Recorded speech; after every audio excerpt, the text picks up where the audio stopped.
जानकारी के लिए और हमारे साथ जुड़ने के लिए और तमाम अपडेट्स हमारे तक पहुंचाने के लिए। लेकिन चलते हैं, बात करते हैं आज की हमारी कवर स्टोरी की। क्या राजनीति में लालू युग खत्म हो चुका है? कहने का मतलब यह कि क्या लालू प्रसाद यादव राजनीति से रिटायरमेंट की तैयारी कर रहे हैं या फिर लालू प्रसाद यादव किसी बड़े मास्टर स्ट्रोक की तैयारी में? आपको बताएंगे, लेकिन उससे पहले तस्वीर आपको दिखाते हैं। आरजेडी के 28वें स्थापना दिवस की यह तस्वीर आप देख रहे हैं। कार्यकर्ताओं और पार्टी नेताओं के बीच लालू प्रसाद यादव का स्वागत किया गया। 77 साल के लालू प्रसाद यादव हो गए। लालू प्रसाद यादव के बगल में तेजस्वी यादव बैठे हुए थे। जरा फुल स्क्रीन तस्वीर आप देखिए, मैं आपको कहानी बताता हूं। लालू यादव ने पार्टी कार्यकर्ताओं को संबोधित किया, अपनी राजनीतिक पारी को विराम देने का ऐलान कर दिया। लालू यादव ने कह दिया कि अब पार्टी को तेजस्वी ही आगे लेकर जाएंगे। तो क्या है लालू प्रसाद यादव के इस बयान का मतलब? क्या है आरजेडी में पावर ट्रांसफर की शुरुआत की कहानी? क्या लालू ने तेजस्वी को पार्टी का पूरा कार्यभार सौंप दिया है या फिर विधानसभा चुनाव से पहले लालू का यह कोई बहुत बड़ा गेम प्लान है, बहुत बड़ा मास्टर स्ट्रोक है? आइए जानते हैं डिटेल से। आरजेडी अध्यक्ष लालू प्रसाद यादव पार्टी के 58वें स्थापना दिवस में पहुंचे थे और इस मौके पर जो बयान दिया उसके बाद सियासी चर्चा गर्म हो गई है। लालू प्रसाद यादव ने सार्वजनिक मंच पर पार्टी नेताओं और कार्यकर्ताओं से कहा कि अब तेजस्वी यादव पार्टी को आगे ले जाएंगे और बिहार में सरकार बनाएंगे। हम तेजस्वी की अगुवाई में इस लड़ाई को लड़ेंगे। हमने तेजस्वी को जिम्मा दिया है कि यह पार्टी चलाएं, पार्टी को आगे ले जाएं। लालू यादव ने पहली बार सार्वजनिक मंच से इस तरह का ऐलान किया है, ऐसा बयान दिया है। पार्टी के स्थापना दिवस के मौके पर उनके इस बयान के बड़े मायने हैं। अभी लालू यादव ही आरजेडी अध्यक्ष और सुप्रीमो हैं। पार्टी के सभी अहम निर्णय वही ले रहे हैं। लेकिन विधानसभा चुनाव से पहले लालू के इस बयान के कई मतलब निकाले जा रहे हैं। मसलन, क्या बिहार की राजनीति से या फिर यूं कहें कि देश की राजनीति से लालू युग खत्म हो गया है? क्या लालू प्रसाद यादव ने आरजेडी की बागडोर तेजस्वी यादव को पूरी तरह से सौंप दी है? क्या जल्द आरजेडी अध्यक्ष के रूप में तेजस्वी की ताजपोशी की तैयारी की जा रही है या फिर लालू प्रसाद यादव विधानसभा चुनाव के लिए तेजस्वी यादव पर दांव खेल रहे हैं? क्या लालू को भरोसा है कि तेजस्वी बिहार में सरकार बना लेंगे या आरजेडी को सबसे बड़ी पार्टी के स्तर तक फिर से पहुंचा देंगे? तो इस सबसे पहले आपको लालू प्रसाद यादव को बयान सुनना होगा जो उन्होंने तेजस्वी यादव को लेकर दिया, जिससे पटना से लेकर दिल्ली तक सियासी हलचल तेज है।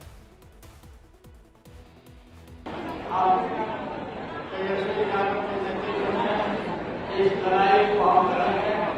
आपने तेजस्वी को चुना दिया है और आप पर भरोसा किया है। आप सब एकजुट करके पार्टी को मजबूत करिए। तेजस्वी यादव पर इसी के साथ बड़ी जिम्मेदारी आ गई। लालू प्रसाद यादव ने कहा कि हमने तेजस्वी को जिम्मेदारी दी, आप लोग तेजस्वी के हाथ मजबूत कीजिए।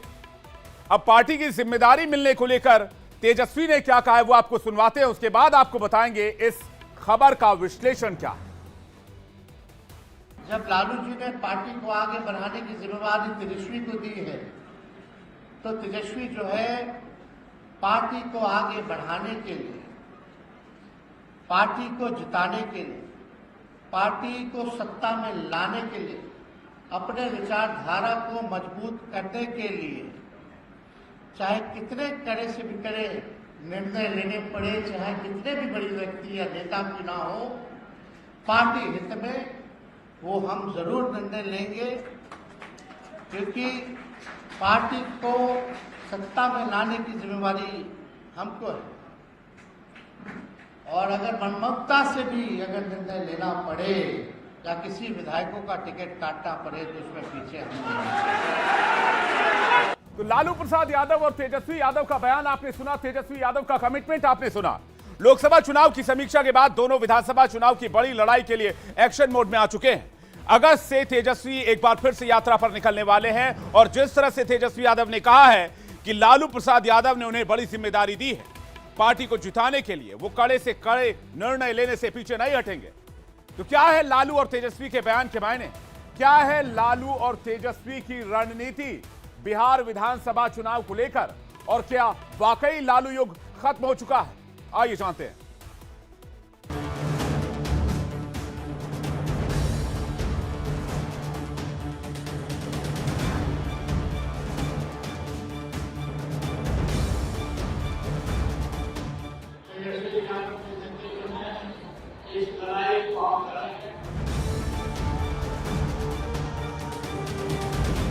टिकट काटना पड़े तो उसमें पीछे हम नहीं।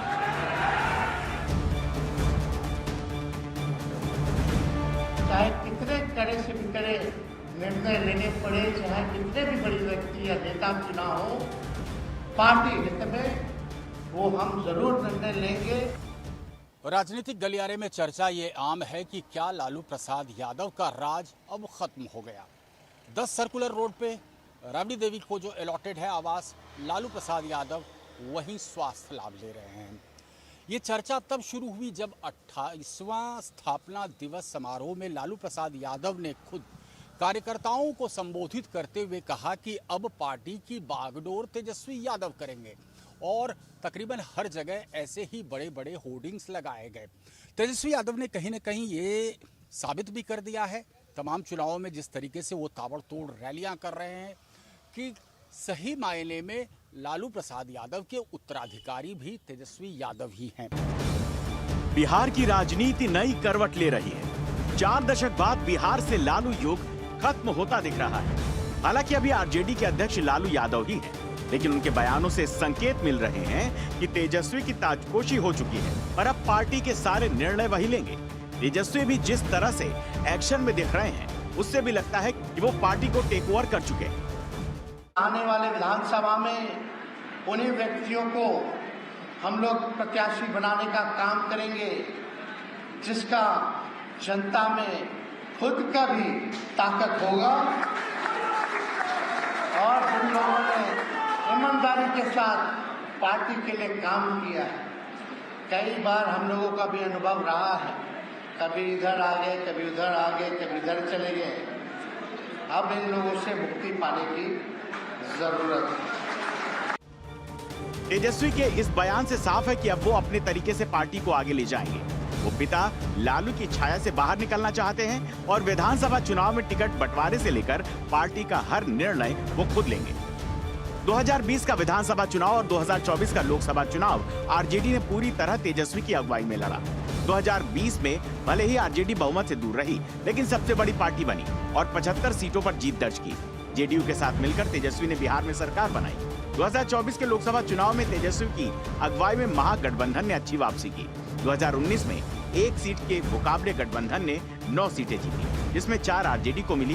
2019 में आरजेडी का खाता नहीं खुला था। यही वजह है कि लालू यादव बेटे तेजस्वी को बागडोर सौंप रहे हैं। लोकसभा चुनाव से पहले तेजस्वी ने बिहार में यात्रा निकाली। इस दौरान जिस तरह से तेजस्वी को लेकर युवाओं में जोश दिखा, उससे साफ हो गया बिहार की राजनीति बदलाव के लिए तैयार है। लोकसभा चुनाव में तेजस्वी ने मजबूती से गठबंधन की अगुवाई की है और एनडीए को टक्कर दी है। लोकसभा के चुनाव में 2019 में हम लोगों ने मात्र महागठबंधन ने 16 विधानसभाओं पे जीत की थी, लेकिन इस बार लगभग 75 ऐसी विधानसभाएं हैं जहां हम लोगों की जीत हुई है। कई जगह हम लोग कम वोटों से भी हारे हैं, लेकिन इस बार कोई कमी जो है हम लोग होने नहीं दी। तेजस्वी ने नौकरी दिया है तो बिहार के नौजवान चाहे किसी जाति धर्म के हो, राष्ट्रीय जनता दल को वोट देने का काम करेंगे और दिलवाने का काम करेंगे। अगर चुनाव से पहले नीतीश कुमार ने पलटी नहीं मारी होती तो केंद्र में तस्वीर कुछ और होती, क्योंकि तब बिहार में एनडीए 10 से 15 सीटों पर सिमट सकता था और मोदी सत्ता से दूर हो सकते थे। नतीजों की समीक्षा के बाद तेजस्वी उत्साहित हैं और उन्हें लगता है कि विधानसभा चुनाव में जीत के लिए बड़े बदलाव की जरूरत है। हमारी पार्टी A to Z की पार्टी है, माई बाप की पार्टी है। सभी लोगों को, सभी वर्ग जाति धर्म के लोगों को सम्मान हम लोग देने का काम करेंगे। हर लोगों को जितना उनकी भागीदारी है उसी हिसाब से हम लोग उनको आगे टिकट बंटवारे में भी हम लोग उनको जगह देने का काम करेंगे। अभी तक पार्टी पूरी तरह से लालू यादव के मुताबिक चल रही थी। लालू से अपने रिश्तों की दुहाई देकर नेता टिकट ले लेते थे, लेकिन अब ऐसा नहीं होगा। तेजस्वी ने साफ कर दिया कि टिकट उसे ही मिलेगा जो अपने दम पर वोट हासिल कर सकता है। अब लालू प्रसाद यादव का लगातार स्वास्थ्य गिरता चला जा रहा है, इसलिए लालू प्रसाद यादव चाहते हैं कि अब पार्टी की कमान वो तेजस्वी यादव ही करें। और कल के स्थापना दिवस में खासतौर से जब कार्यकर्ताओं को संबोधित कर रहे थे तो लालू प्रसाद यादव ने यह स्पष्ट कर दिया कि अब के बाद से तेजस्वी यादव ही सारे निर्णय और फैसला लिया करेंगे। यानी कि 2025 के चुनाव पर जहां सबकी नजरें टिकी हुई है, उसमें तेजस्वी यादव ही सर्वोसर्वा होंगे। तमाम निर्णय तेजस्वी यादव ही लेंगे। इसी से कयास लगाया जा रहा है कि क्या लालू प्रसाद यादव का राज अब खत्म हो गया। विधानसभा चुनाव में जीत को लेकर तेजस्वी फुल कॉन्फिडेंट है और हर फैसला अपने मुताबिक लेना चाहते हैं। लेकिन बड़ा सवाल यह है कि क्या लालू के बिना वो पार्टी को संभाल पाएंगे? क्या लालू युग के नेताओं को साधे बिना वो बिहार की कुर्सी तक पहुंच पाएंगे? तो क्या लालू प्रसाद यादव का सबसे बड़ा सपना पूरा हो पाएगा? क्या है वो सबसे बड़ा सपना? बने रहिएगा, मैं आपको बताऊंगा। आपको याद होगा कभी बिहार में सियासत मतलब लालू प्रसाद यादव ही होता था। लालू के बिना बिहार में कभी कोई पत्ता नहीं हिला। बिहार में यह नारा खूब पॉपुलर था कि जब तक रहेगा समोसे में आलू तब तक रहेगा बिहार में लालू। अभी भी बिहार ही नहीं, देश की राजनीति में लालू का कद बहुत बड़ा है। लालू के जैसा दूसरा नेता नहीं दिखता है। इंडिया गठबंधन में लालू यादव ने अहम भूमिका निभाई। खराब स्वास्थ्य की वजह से भले ही वो बहुत ज्यादा एक्टिव नहीं रहे, लेकिन तेजस्वी ने बड़ी जिम्मेदारी संभाली और पार्टी और संगठन भी तेजस्वी संभाल रहे हैं। ऐसे में सवाल यह है कि क्या पिता की छत्र छाया से निकलकर तेजस्वी अपने हिसाब से पार्टी चला पाएंगे? आरजेडी में सत्ता परिवर्तन के मायने क्या हो सकते हैं? कहीं पार्टी टूट तो नहीं जाएगी, पार्टी बिखर तो नहीं जाएगी? लालू प्रसाद यादव ने विधानसभा चुनाव की जिम्मेदारी तेजस्वी को दे दी। तेजस्वी चुनाव से जुड़े सारे निर्णय लेने के लिए स्वतंत्र है। विधानसभा चुनाव में जीत को लेकर तेजस्वी कॉन्फिडेंट है। तेजस्वी अपने मुताबिक पार्टी में बड़े बदलाव करना चाहते हैं। तेजस्वी पार्टी संगठन में नए चेहरों को, युवाओं को और ज्यादा जगह देना चाहते हैं। चुनाव से जुड़े सभी निर्णय अपने मुताबिक ही लेना चाहते हैं। टिकट से लेकर प्रचार तक पूरी रणनीति खुद बनाएंगे। तेजस्वी को लालू के करीबी नेताओं पर शायद भरोसा ना हो। शायद तेजस्वी चुनाव में लालू यादव के निर्णय से खुश ना रहे हों। दल बदलू की जगह जिताऊ नेताओं पर भरोसा जताना चाहते हों। लेकिन इस सब के बीच एक बात जो आपको और हमें नहीं भूलनी चाहिए, वो ये है कि आज की तारीख में बेशक लालू प्रसाद यादव ने तेजस्वी यादव को कमान दी है, लेकिन आरजेडी सुप्रीमो अभी भी लालू प्रसाद यादव। इसलिए बार बार मैं आपसे ये कह रहा हूं कि लालू प्रसाद यादव कहीं कोई बड़ा मास्टर स्ट्रोक तो नहीं चल रहा है। अब लालू यादव का बिहार में आज की तारीख में सबसे बड़ा सपना क्या है? सबसे बड़ा सपना है कि बेटे तेजस्वी को वो बिहार का सीएम बनते देखे।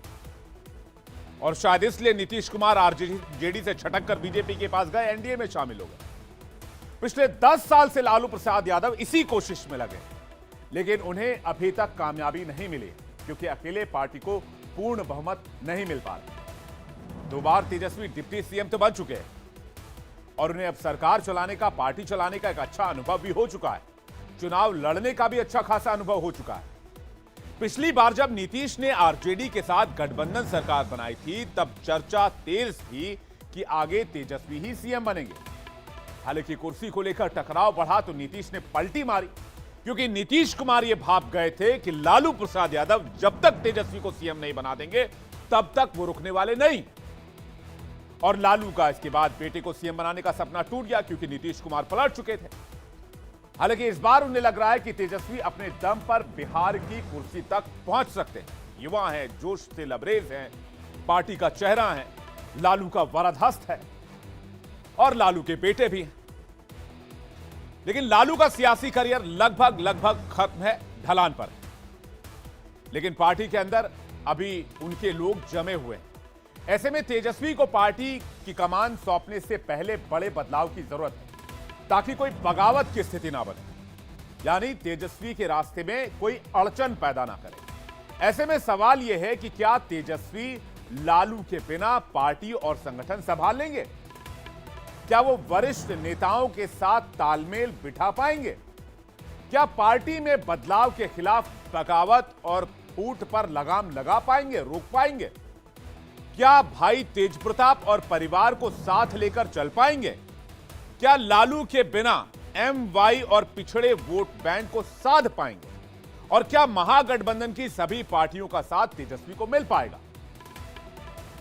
तो इसके लिए हमें इन सवालों के लिए हमें, इसके जवाब के लिए हमें तेजस्वी का ट्रैक रिकॉर्ड देखना होगा। भले ही तेजस्वी फुल कॉन्फिडेंस दिख रहे हो, लेकिन लालू यादव को रिप्लेस करना उनके लिए आसान नहीं होगा। मुस्लिम और पिछड़ा वर्ग के बीच लालू ने जो पैठ बनाई, जिससे MY समीकरण को साध कर वो सत्ता के सेंटर में रहे, उसे संभालना तेजस्वी के लिए आसान नहीं है। जिस वोट बैंक के दम पर तेजस्वी सीएम बनने का सपना देख रहे हैं, वो लालू यादव की वजह से है। आरजेडी ने पिछले 3 चुनाव तेजस्वी की अगुवाई में लड़ी, यानी 3 चुनाव में पार्टी का चेहरा रहे। आपको बताते हैं तेजस्वी का रिपोर्ट कार्ड क्या कहता है। 2019 में आरजेडी को 0 सीट मिली, वोट शेयर 15.68%। विधानसभा चुनाव 2020 में आ जाइए, आरजेडी को 75 वोट मिले, शेयर हुआ 23.11%। लोकसभा चुनाव 2024 आ जाइए, आरजेडी को सीट मिली 4, वोट शेयर आया 22.14, यानी कि 22.14%। 2024 लोकसभा चुनाव में तेजस्वी ने पूरी ताकत लगाई, महागठबंधन की अगुवाई की, 250 से ज्यादा रैलियां की, चुनाव से पहले पूरे बिहार में परिवर्तन यात्रा निकाली। इसके बावजूद आरजेडी को सिर्फ 4 सीटें मिली। हालांकि महागठबंधन 9 सीटों पर चुनाव जीता। कांग्रेस और लेफ्ट को मिली सीटों का श्रेय भी तेजस्वी को दिया जा सकता है, जबकि 2019 में विपक्ष को सिर्फ 1 सीट मिली थी। और यही वजह है कि तेजस्वी उत्साहित है, लालू प्रसाद यादव कॉन्फिडेंट हैं और विधानसभा चुनाव में आरजेडी अपनी दम पर जीत भरने के लिए पूरी तरह से जोर आजमाइश करने के लिए तैयार। दूसरी तरफ लालू यादव धीरे धीरे पावर ट्रांसफर भी कर रहे हैं ताकि पार्टी में कोई फूट ना पड़े, जैसा कि यूपी में समाजवादी पार्टी में देखने को मिला था। अब लालू यादव की बात किए बगैर देश की सियासत पूरी भी नहीं हो सकती। करीब 15 साल की सत्ता उनके हाथ में रही है। भले ही जंगल राज, भ्रष्टाचार, अत्याचार को लेकर वो सवालों के घेरे में रहे हों, लेकिन उनके सियासी अंदाज को नकारा नहीं जा सकता। तो लालू राज को लेकर क्या कहना है जेडीयू और बीजेपी नेताओं का, उनके रिटायरमेंट के ऐलान पर क्या रिएक्शन आए, वो आपको सुनवाते हैं। जब 15 साल के शासनकाल को जनता जब याद करती है तो उसका रूह कांप जाता है, इसलिए अब याद नहीं करता कोई 15 साल के शासनकाल को, लालू जी और राबड़ी जी के शासनकाल को। आज कानून का राज स्थापित है। पहले 5 बजे के बाद लोग घर से बाहर नहीं निकलते थे। आज रात बिरात जब मर्जी एक शहर से दूसरे शहर में बेखौफ लोग जाते रहते हैं, आते रहते हैं। शादी विवाह अन्य फंक्शन में भी लोग जाते आते रहते हैं, कोई रोकने वाला नहीं है। पहले लालटेन का युग था, आज लालटेन युग नहीं है, बिजली का युग है। हर घर बिजली है, लगातार बिजली है। ऐसे में लालटेन की कोई जरूरत भी नहीं है। राजद सुप्रीमो और घोटालों सम्राट, चारा घोटाला के सुपरस्टार श्री लालू प्रसाद यादव जी ने कहा या मैं काश में चला गया हूं, मतलब मेरा युग समाप्त हो चुका है। बिहार की कालीमा छटने वाली है और बिहार में जंगल राज समाप्त हो गया है। और श्री तेजस्वी यादव जो मैट्रिक पास भी नहीं कर सके हैं, वो बिहार के भविष्य होंगे और अनपढ़ों का समाज होगा और पूरा घपले घोटाले के धन पचाने वाले के आदर्श बनेंगे। 77 साल की उम्र में बेशक लालू प्रसाद यादव अपने रिटायरमेंट का ऐलान कर रहे हो, लेकिन बिहार की और देश की राजनीति को अगर आप देखेंगे तो लालू प्रसाद यादव ने हमेशा राजनीति के रॉबिन हुड के तौर पर खुद को पेश करने की कोशिश की। उनके अंदाज में ठेठ देसीपन नजर आता है, उनकी रणनीति में ठेठ सियासी अंदाज दिखता है। इसलिए राष्ट्रीय राजनीति रही हो या फिर प्रदेश की पॉलिटिक्स, लालू प्रसाद यादव साल 1977 से आज तक पटना से लेकर दिल्ली तक दोनों जगहों पर रिलेवेंट रहे, जिसमें सबसे बड़ी वजह बनती है उनकी शख्सियत, उनकी बेबाकी, उनका चुटीला अंदाज, उनका व्यंग करने का तरीका, विरोधियों को निशाने पर लेने का तरीका। लालू ने भले ही तेजस्वी को उत्तराधिकारी बना दिया, लेकिन जानते वो भी हैं कि आज की तारीख में वो ही किंग मेकर है और वो हमेशा राजनीति के लिए जरूरी रहेंगे। यही लालू का अंदाज भी है और उनका अनुभव भी, क्योंकि वक्त आने पर वो डूबते के लिए सहारा बनते रहे हैं, बड़े बड़े सियासी गुब्बारों को पिन बनकर उनकी हवा निकालते रहे और बड़े बड़े विरोधियों को ताल ठोककर चुनौती देते रहे। और इसलिए अब जब बात लालू प्रसाद यादव के रिटायरमेंट की हो रही है तो उनके उस अंदाज पर एक नजर डालना लाजमी हो जाता है। तेजस्वी यादव के नेतृत्व में इस लड़ाई को हम लड़ेंगे। आपने तेजस्वी को चुनाव दिया है और आप पर भरोसा किया है। लालू प्रसाद यादव के इस ऐलान के साथ ही बिहार में लालू प्रसाद यादव का सियासी सूरज ढल गया और तेजस्वी के युग का सूर्योदय हो गया। लालू प्रसाद यादव ने अपने लिए कभी खुद कहा था, जब तक रहेगा समोसे में आलू तब तक रहेंगे बिहार में लालू। आलू अभी भी समोसे में समोसे की जान है, लेकिन लालू के सियासी युग का बिहार में अंत सा हो गया है। लालू जैसे भी हैं, सही हैं, गलत हैं, अच्छे हैं, बुरे हैं, कैसे भी हैं, लेकिन इसमें कोई दो राय नहीं कि लालू जैसा कोई नहीं। खेल सियासत का रहा हो या फिर संघर्ष राजनीतिक आंदोलन का हो, बात परिवार की हो या फिर फिक्र प्रदेश की, लालू यादव ने 50 सालों तक सभी को ताल ठोक कर अपने मन माफिक संभाला और यही अंदाज उनको बिहार के साथ साथ अपने विरोधियों के दिल में भी जगह दिला जाता है। 50 करोड़, 50 करोड़, 70 करोड़, 90 करोड़, कितना दे? जब हम आलू का नाम लेंगे तो ये चालू लोग बोलेंगे ही रिएक्ट करेंगे। ये बात सही नहीं है कि रेल मांगा गया था। नहीं मांगा गया था तो नहीं मांगा गया था तो नहीं मिलेगा अब कभी। उल्लू को दिन में नहीं सोचता है। बुद्धिजीवी बुद्धि नहीं है, लेकिन बुद्धि से जी रहे थे। ज्यादा लोगों जब भैंस नहीं पटक सकी तो नरेंद्र मोदी पटक देगा। तुम अगर मुझको न चाहो तो कोई बात नहीं, तुम अगर मुझको न चाहो तो कोई बात नहीं, तुम किसी और को चाहोगे तो मुश्किल होगी। मम्मी अच्छा दिन 15.5 लाख रुपया। आप में से कितना आदमी गया पिंडा देने? कितना आदमी पिंडा देने? क्या करो भाइयों बहनों, यही कह के हम अपना बात समाप्त करते हैं। अब लंच के लिए इन लोगों को छुट्टी कर। जेल से बेल के खेल में घिरे मुख्यमंत्री रहे बिहार के, बड़े बड़े दिग्गजों को धूल चटाया। जी हां, लालू प्रसाद यादव एक ऐसा नाम जो बिहार ही नहीं देश की राजनीति में भी एक जाना माना नाम है। लेकिन लालू प्रसाद यादव के लिए सफर, ये राह कभी भी इतनी आसान नहीं थी। आज बेशक लालू प्रसाद यादव ने आरजेडी की बागडोर तेजस्वी को दे दी हो, लेकिन आरजेडी को इस मुकाम तक पहुंचाने में लालू प्रसाद यादव ने एड़ी चोटी का जोर लगाया। लालू प्रसाद यादव एक बेहद गरीब परिवार से आते थे और बड़े भाई के देखरेख में पटना में उन्होंने पढ़ाई की शुरुआत की, तो कॉलेज के दिनों से ही राजनीति का ककहरा सीख लिया। राहुल गांधी के साथ अपनी मटन पाकशाला में लालू यादव ने दिल खोलकर बात की और कहा कि भाइयों की वजह से पटना आना हुआ और खाना बनाना वहीं सीखा।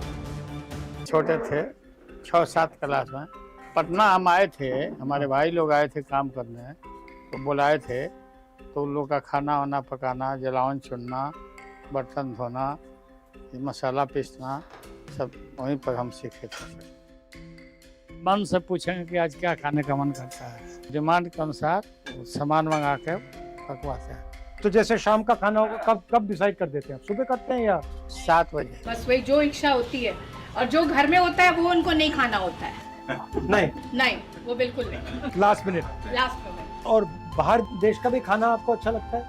आप थाई फूड खाया होता है ना? हाँ, उसका सैलड होता है, वो सलाद जो वो बहुत अच्छा होता है। वो बहुत अच्छा, वो मेरी बहन बनाती है।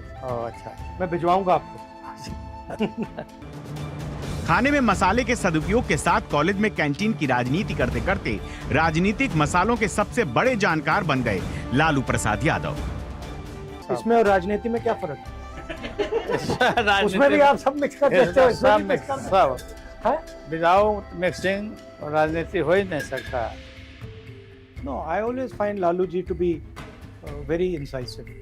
जो इनका राजनीतिक ज्ञान है उसका मैं बहुत आदर करता हूँ। राजनीतिक मसाला क्या होता है? राजनीतिक मसाला होता है कि संघर्ष करिए, कहीं अन्याय देख रहे हैं तो उसके खिलाफ लड़ाई लड़िए। 1975 में जब देश में मीसा आंदोलन शुरू हुआ तो बिहार में जेपी के साथ लालू, नीतीश, रामविलास, जॉर्ज फर्नांडिस सभी ने आंदोलन में हिस्सेदारी की और कहते हैं कि यहीं से लालू यादव एक मंझे नेता की तरह उभरे। लालू प्रसाद यादव बहुत तेजी से राजनीति के गुर पटना विश्वविद्यालय में सीख रहे थे। 1973 में इसलिए वो छात्र संघ के अध्यक्ष चुन लिए गए और 1974 में जेपी आंदोलन से जुड़ गए। जेपी आंदोलन के बाद जब 1977 में चुनाव हुआ तो जनता दल की टिकट पर महज 29 साल की उम्र में लालू प्रसाद यादव चुनाव भी जीत गए। लालू यादव की भाषण शैली, उनके शब्दों का चयन, गांव की ठेठ भाषा और सुनने वालों के सेंटिमेंट को कैसे पकड़ा जाए, इस मामले में लालू यादव सिद्धहस्त रहे और अभी तक है। तभी तो लालू के विरोधी और साथियों के साथ दुनिया का हर कोई इंसान लालू यादव के चुनावी अंदाज और उनके बोलने की कला का कायल हो जाता है। माननीय ममता बहन ने उस बात को जस्टिफाइड और क्लियर किया। इनके सिद्धांत पर, असूल पर हम उंगली नहीं दिखा रहे हैं। ये बात सही नहीं है कि रेल मांगा गया था। नहीं मांगा गया था तो नहीं मांगा गया था तो नहीं मिलेगा अब कभी। अरे हमारी बहन तेज तराज सुषमा को कितना टॉर्चर हुआ, क्या टॉर्चर हो रहा है उस महिला का। ये व्यवहार है आपका।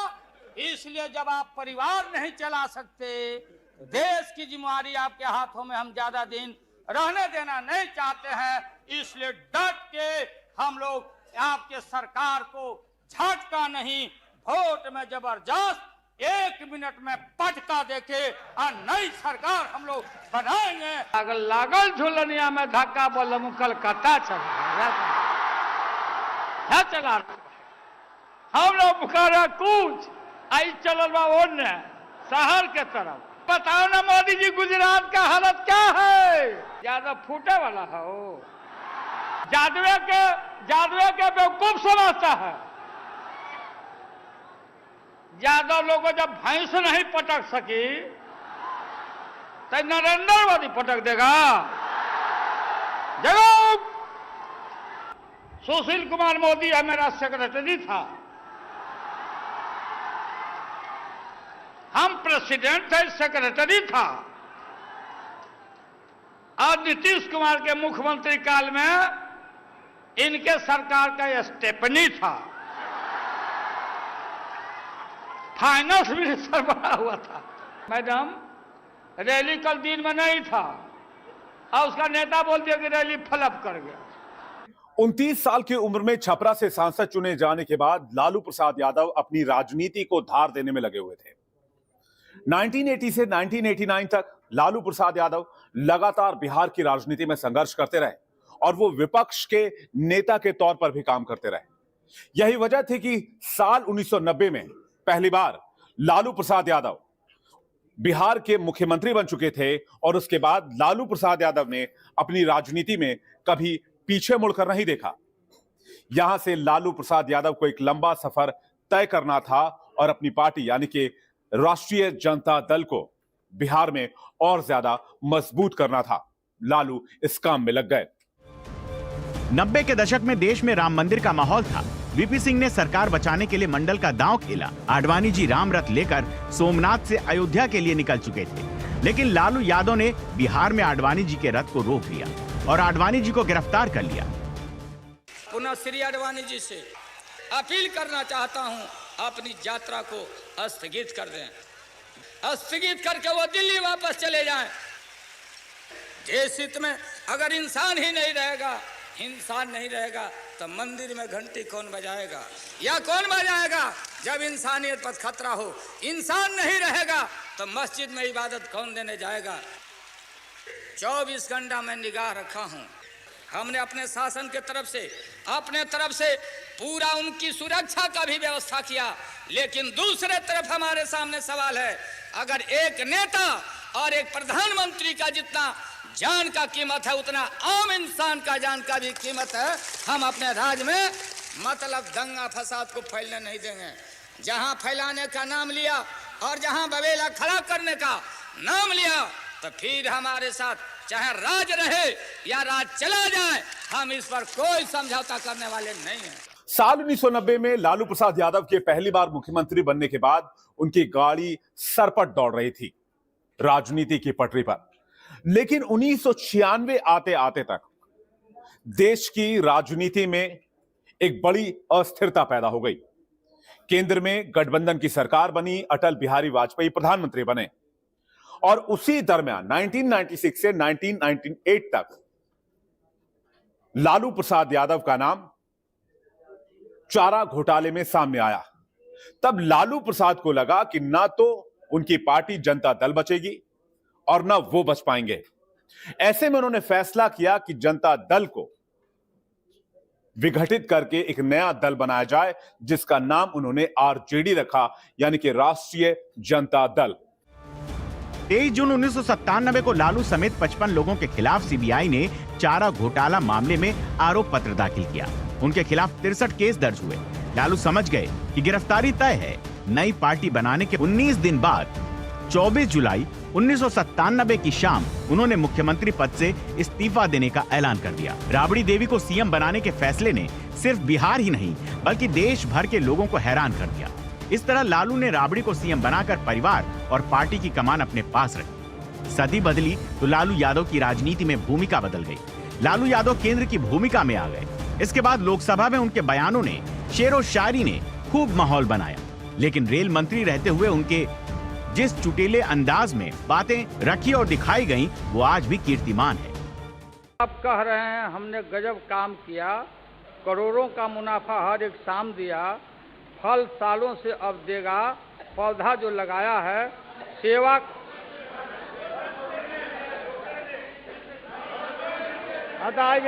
I will try to translate myself in English here. हाँ, पहले हिंदी में कह देते हैं। सब कह रहे हैं कि हमने गजब का काम किया है, करोड़ों का मुनाफा हर एक शाम दिया है, फल सालों में अब देगा, पौधा जो लगाया है सेवा का समर्पण का हमने फर्ज निभाया है। Everybody is appreciating कि I have done a tremendous work. Each and every year I have earned crores and crores every day, and they are saying Lalu Yadav has planted a fruit tree, and every year it is duty of mine to grow fruit tree. Okay good by Tata. आजकल divorce बहुत होता है, इसलिए कि arrange marriage नहीं हो रहा है, बेकार का बात हो रहा है, इसलिए डाइवोर्स का भी प्रोविजन है। डाइल्यूट करते हैं आप कंफ्यूज करते। हाँ ठीक है, याद आ गया हमको, एक लिख के लाए हैं हम। तुम अगर मुझको न चाहो तो कोई बात नहीं, तुम अगर मुझको न चाहो तो कोई बात नहीं, तुम किसी और को चाहोगे तो मुश्किल होगी।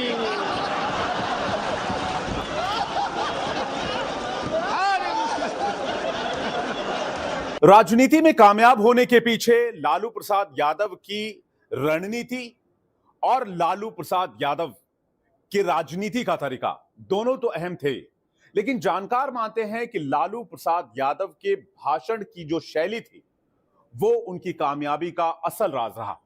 लालू प्रसाद यादव जिस तरह से भाषण देते हैं, लालू प्रसाद यादव जिस तरह से लोगों से संवाद करते हैं और जिस तरह से चुटीले अंदाज में बात करते हैं, विरोधियों पर तंज करते हैं, ये लालू प्रसाद यादव को बाकी नेताओं से अलग लाकर खड़ा करता है।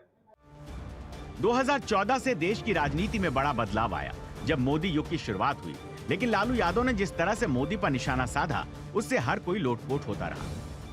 क्या बोले थे भाइयों बहनों,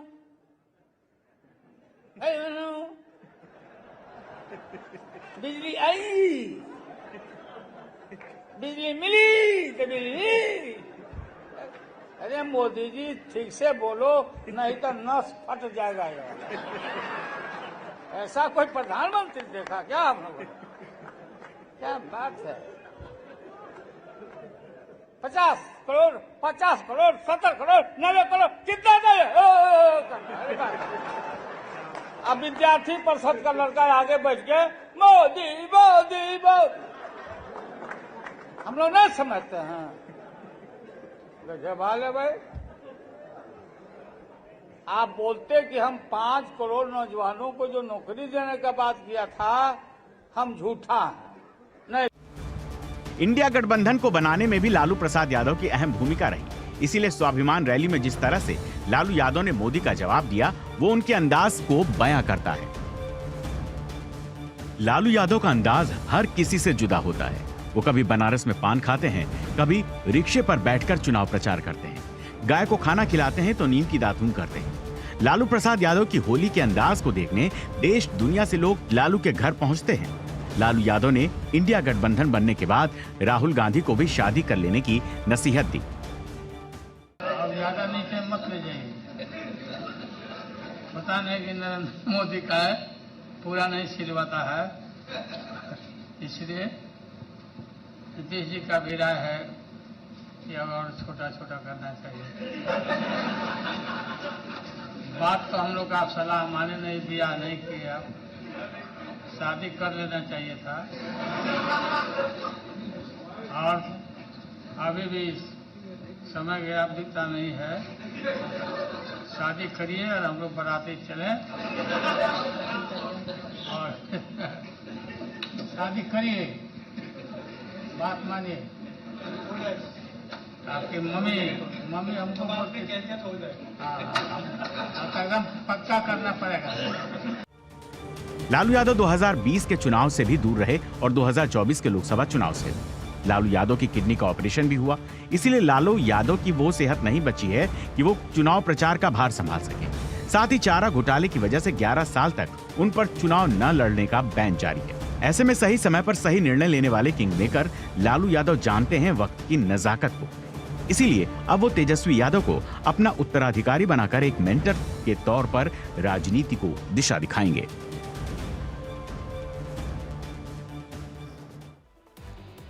बेशक लालू यादव आज भी किंग मेकर हो, आरजेडी के सुप्रीमो हैं, आरजेडी के अध्यक्ष हैं, लेकिन लालू यादव को सिर्फ उनके पद से, उनके ह्यूमर से, उनके चुटीले अंदाज से नहीं जाना जाएगा। लालू यादव आरोपों और साथ ही साथ विवादों का बहुत गहरा नाता है। लालू प्रसाद यादव के ऊपर माई समीकरण के जरिए सवर्ण विरोधी राजनीति के चश्मे से भी उन्हें देखा गया। चारा घोटाले में दोषी साबित हुए, जिसके लिए उन्हें सजा मिली। जमीन के बदले नौकरी घोटाले में वो आरोपी हैं। पूरा बाल साफ करो जैसे विवादित बयान दिए। परिवारवाद के मुद्दे पर पीएम मोदी का परिवार ना होने की बात इसी चुनाव में कही, जिसके बाद मोदी का परिवार कैंपेन चलने लगा। महिला आरक्षण पर अटल जी को कहा था, शादी तो आपने नहीं की नहीं, फिर हम कैसे मान ले कि आप महिलाओं का सम्मान करते हैं। इस तरह के मामले हमेशा लालू यादव के इर्द गिर्द रहे, यानी विवादों से गहरा नाता रहा। साथ ही साथ लालू प्रसाद यादव पर एक आरोप हमेशा लगा कि उन्होंने अपने समधी यूपी में यादवों के सबसे बड़े नेता रहे मुलायम सिंह यादव को देश का पीएम नहीं बनने दिया था। 1996 में जब पहली बार संयुक्त सरकार बनी, तब सबसे पहले नाम मुलायम सिंह यादव का सामने आया। हरकिशन सिंह सुरजीत ने तब नाम आगे बढ़ाए तो सब मान गए। फिर हरकिशन सिंह सुरजीत अमेरिका चले गए, लेकिन उनके जाते ही लालू प्रसाद यादव ने माहौल बना दिया और शरद यादव के साथ मिलकर विरोध किया, और फिर अंत में देवेगौड़ा को पीएम बनाया गया और मुलायम सिंह यादव का यहां नाम कट गया। अप्रैल 1997 एचडी देवेगौड़ा पीएम पद से इस्तीफा दे चुके थे। साल भर के भीतर तीसरी बार सवाल उठा, अगला प्रधानमंत्री कौन होगा। नए प्रधानमंत्री का नाम तय करने के लिए 19 अप्रैल को दिल्ली में आंध्र भवन में यूनाइटेड फ्रंट की बैठक बुलाई गई। 13 दलों को मिलाकर बने इस फ्रंट का नेतृत्व चंद्रबाबू नायडू कर रहे थे। वामपंथी नेता हरकिशन सिंह सुरजीत ने अपना प्रस्ताव रखते हुए मुलायम सिंह यादव का नाम लिया। मुलायम के नाम पर संयुक्त मोर्चे में सहमति और इसके बाद नाम की जानकारी राष्ट्रपति भवन को देने की तैयारी हो ही रही थी। शपथ ग्रहण की तारीख और समय तय हो ही रहा था कि इससे पहले लालू प्रसाद यादव ने विरोध कर दिया। लालू ने तो यहां तक कह दिया कि मुलायम पीएम बने तो मैं जहर खा लूंगा। इस तरह से 324 दिन में 2-2 बार मुलायम सिंह यादव के हाथ से देश का पीएम बनने का मौका निकल गया, और कहा जाता है इसकी वजह लालू प्रसाद यादव ही थे। लेकिन लालू प्रसाद यादव के राजनीति से रिटायरमेंट को लेकर सुर्खियां बनी और इसकी चर्चा आज की तारीख में पूरे देश में हो रही है। आइए आगे